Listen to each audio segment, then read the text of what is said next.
पुढे बातमी सांगलीमधनं. सांगलीमध्ये कृष्णा नदीच्या पात्रात हजारो मासे मृत्युमुखी पडलेत. नदीकाठी मृत माशांचा खच पडलाय. नदीमध्ये मोठ्या प्रमाणात दूषित पाणी मिसळत असल्यानं हे मासे मृत झालेत. साखर कारखान्यांचं मळी मिश्रित आणि सांगली शहरातील सोडण्यात येणारं दूषित पाणी यामुळे हे मासे मृत पडल्याचा आरोप होतोय. दरम्यान कृष्णा नदीतील प्रदूषण प्रकरणी सांगली प्रदूषण महामंडळाने कारवाईचा बडगा उगारलाय. सांगलीच्या दत्त इंडिया संचलित वसंतदादा साखर कारखान्याला नोटीस बजावण्यात आली असून सांगली महापालिकेला देखील फौजदारी कारवाईबाबत नोटीस बजावण्यात आली आहे.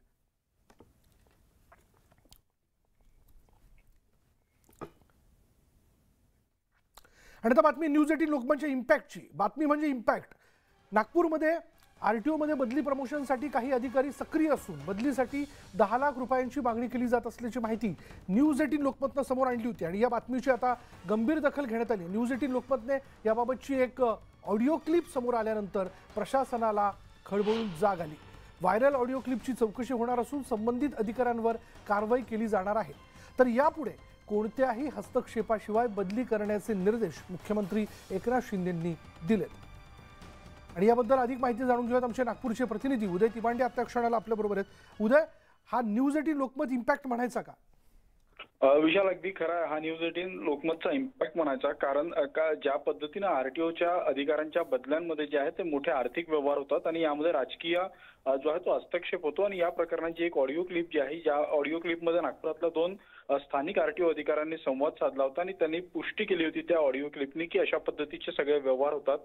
ती बातमी जी आहे ती न्यूज 18 लोकमतनी लावली आणि अगदी नागपूर ते मुंबईपर्यंत जे आहे त्या आरटीओ विभागात अक्षरशः भूकंप आला होता. काल आरटीओ मध्ये आपल्याच बातमीची जी आहे ती चर्चा होती आणि आता ही चर्चा थेट मुख्यमंत्र्यांच्या कानावर पोहोचलेली आहे आणि मुख्यमंत्र्यांनी देखील या सगळ्या बातमीची जी आहे ती गंभीर दखल घेतलेली आहे. इथून पुढे आरटीओच्या कुठल्याही बदल्या ज्या आहेत त्या पारदर्शक पद्धतीने आणि ऑनलाईन पद्धतीने करण्याचे निर्देश जे आहेत ते स्वतः मुख्यमंत्र्यांनी दिलेले आहेत. आणि ही जी ऑडिओ क्लिप व्हायरल झालेली आहे, या ऑडिओ क्लिपमध्ये जे काही संभाषण होतं आणि ज्या अधिकाऱ्यांमध्ये संभाषण होतं त्यांची देखील या सगळ्या प्रकरणात जी आहे ती चौकशी केली जाणार आहे आणि यात जे दोषी अधिकारी आढळतील त्यांच्यावर जी आहे ती कठोर कारवाई करण्याचे निर्देश देखील मुख्यमंत्र्यांनी दिलेले आहेत. त्यामुळे न्यूज 18 लोकमतनं जो आरटीओ मध्ये एक सावळा गोंधळ चालू होता किंवा जे पैशांची आर्थिक देवाणघेवाण या निमित्तानं होणार होती, हा सगळा रॅकेटचा जो आहे तो भांडाफोड केलेला आहे. त्यामुळे अनेक आरटीओच्या कर्मचाऱ्यांनी किंवा अधिकाऱ्यांनी जे आहे ते या सगळ्या बातमीनंतर जे आहे ते न्यूज 18 लोकमतला धन्यवाद दिले होते आणि आता त्याचा इम्पॅक्ट देखील आलेला आहे. या सगळ्या प्रकरणानंतर इथून पुढे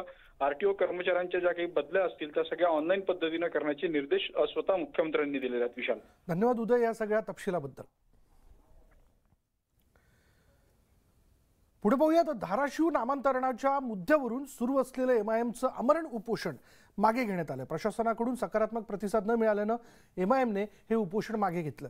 मात्र नामांतरण विरोधी कृती समितीनं आपलं साखळी उपोषण सुरूच ठेवलंय. औरंगाबादचं नाव हे धाराशिव ठेवल्यानं औरंगाबादचं नाव छत्रपती संभाजीनगर ठेवल्यानंतर आपण बघतोय उस्मानाबादचं नाव धाराशिव ठेवण्यात आलेलं आहे आणि त्यामुळे कृती समिती आणि एमआयएमनं हे उपोषण पुकारलं होतं. मात्र 27 मार्चला या प्रकरणावर सुनावणी होणार असल्यानं आम्हाला कोर्टाचा निर्णय मान्य असेल असं सांगत एमआयएमने उपोषण मागे घेतलंय.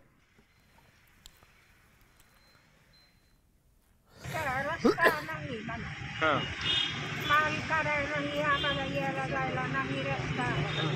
रस्त्याची अडचण घेतली नाही. 10 वर्षापासून मी कोर्टासाठी बांधतो आता मला रस्ता खायचा. उपोषण करायचं, उपोषण करायला बसले.